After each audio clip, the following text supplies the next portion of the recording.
Hello students, today I am teaching you module 1 foreign direct investment, continuation of the previous lesson. Foreign Investment Promotion Board. The FIPB Foreign Investment Promotion Board is the designated institution which considers the foreign direct investment proposals that require government approval. It also grants composite approvals involving foreign investment and foreign technology. Foreign Investment Promotion Board is located in the Department of Economic Affairs, Ministry of Finance, and the Finance Minister is in charge of the FIPB. Functions of Foreign Investment Promotion Board. First, to quickly approve the foreign investment proposals. Second, to review the FDI policies and to communicate with other agencies such as the administrative ministries in order to set up guidelines that are transparent and which encourage FDI into the various sectors. Third, to look over the implementation of the various proposals those have been approved by it. Fourth, to take up such activities that encourage FDI, foreign direct investment, into the country, such as establishing contracts with international companies and also inviting them to invest in India. Fifth, to communicate with the government, non-government and industry in order to increase the flow of foreign direct investment onto the country.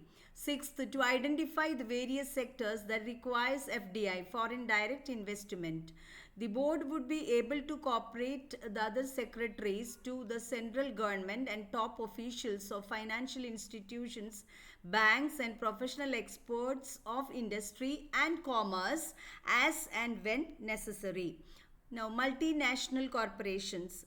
A multinational corporation MNC is a company that operates in its home country as well as in other countries around the world. It maintains a central office located in one country which coordinates the management of all its other offices such as administrative branches or factories.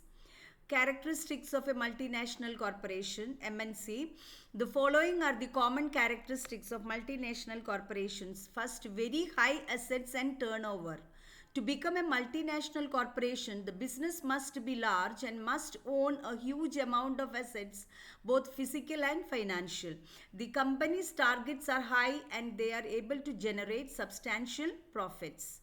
Second, network of branches. Multinational companies maintain production and marketing operations in different countries. In each country, the business may oversee multiple offices that function through several branches and subsidiaries. Third, control.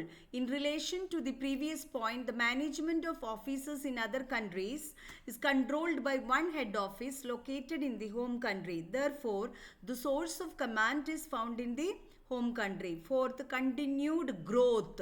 Multinational corporations keep growing. Even as they operate in other countries, they strive to grow their economic size by continuously upgrading and by conducting mergers and acquisitions.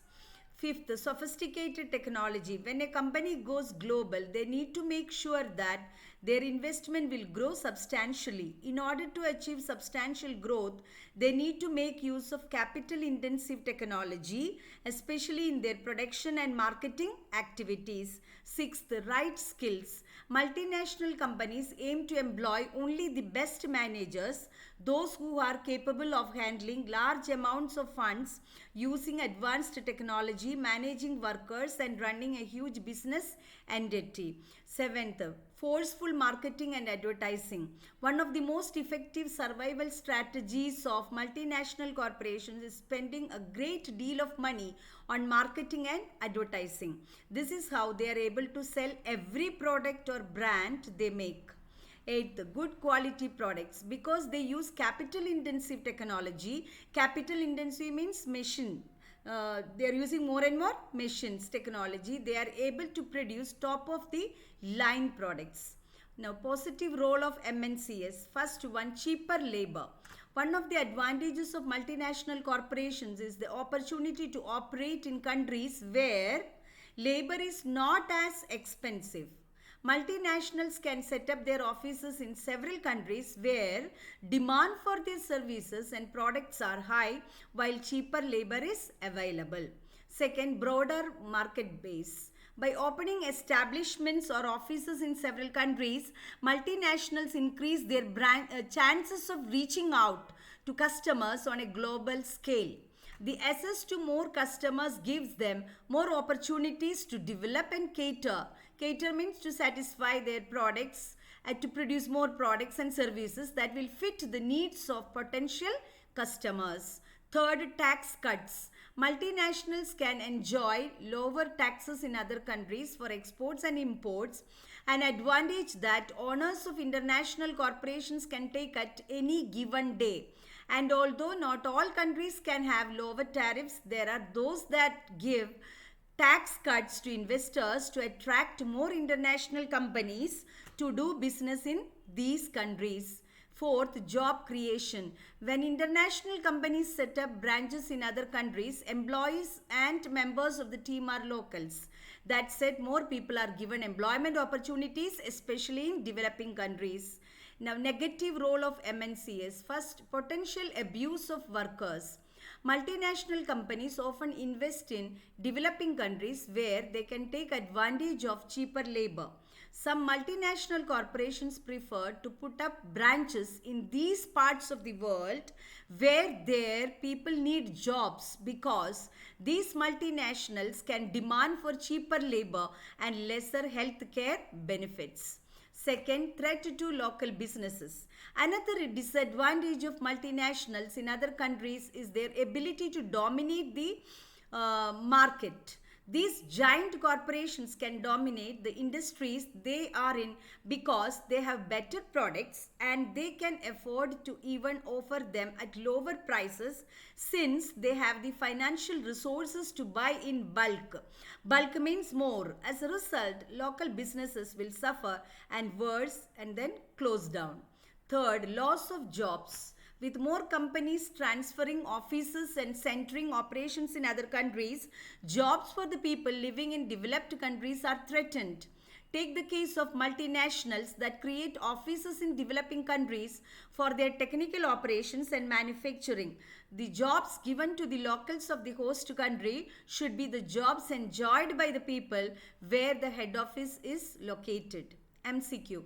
The Foreign Investment Board was set up in dash. Answer 1991.